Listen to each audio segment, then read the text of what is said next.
struggle je nampak. Sebab dekat rumah saya yang buat kan. First time mop tangga. Hello. Dah biasa lah. It's me you looking for. Hello King. King ombak. Abang tak faham lagi ke? Huh? Tak faham lagi ke? Tak faham. Hello. Oh. Apa ni? Baik tu ya. Aduh, hai. Mana kunci kereta? Ha, ya Allah ya Tuhanku. Jangan nak kata setan ambil bulan-bulan puasa. Manalah pergi kunci kereta aku ni. Mop betul-betul bang. Sampai ke tepi tu. Aku dah mandi-mando sekarang ni. Mando lah. Kita kena memanfaatkan suami. Mana boleh bagi dia apa? Tak ada kerja. Time-time cuti mana boleh rehat-rehat. Yelah tadi kerja pagi dah balik kerja. Mana kunci kereta ni bang? Hello.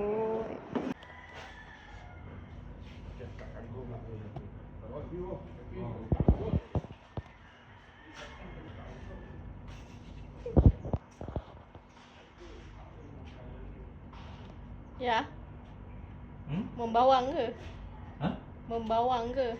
Membawang apa? Dia ingat aku tak dengar. Dah meninggal kan? Mana lagi? Dia ingat aku tak dengar. Cerita pasal hantu lah, pasal apa lah. Rumah ada dia pepek.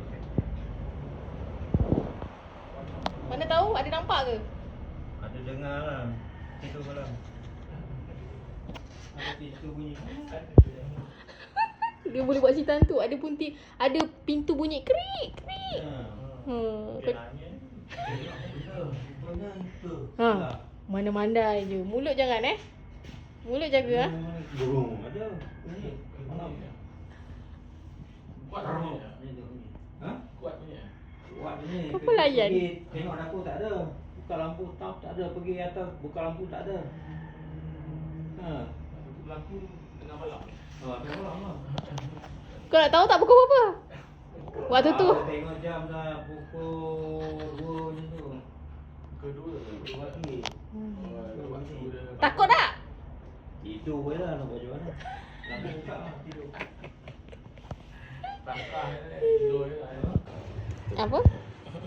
Apa dia? Tak pakai taman kita. Dah.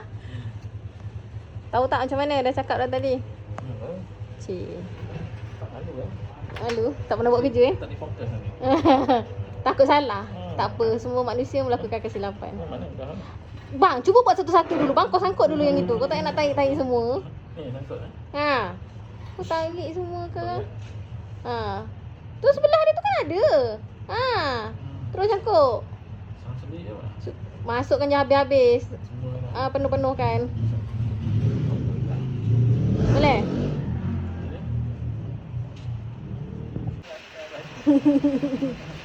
Jarang-jarang buat kerja kan, jadi kita kena record. Dia macam, wah, dia pernah buat kerja, dia pernah buat. Macam tu. Abang, tolong keluar-keluarkan gelembung-gelembung tu, jangan lekatkan kat dalam. gelembung.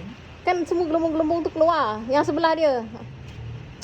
Ya Allah, dia dah pasang tu. Gelembung dia tu keluar kan. Ya, itu dah tarik lah. Keluarkan betul-betul. Keluar ke sini. Sini, macam tu nampak tak gelembung-gelembung tu kan semua tu keluar-keluar. Oh. Ada juga aku panjat kejap gini kan. Ha. Ya. Okey dah teruskan. Ya. Okey. Semakin selesa nampaknya. Dah duduk. Dah malas turun. Ha? Tak nak turun. Tak nak turun? Oh, malas Turun.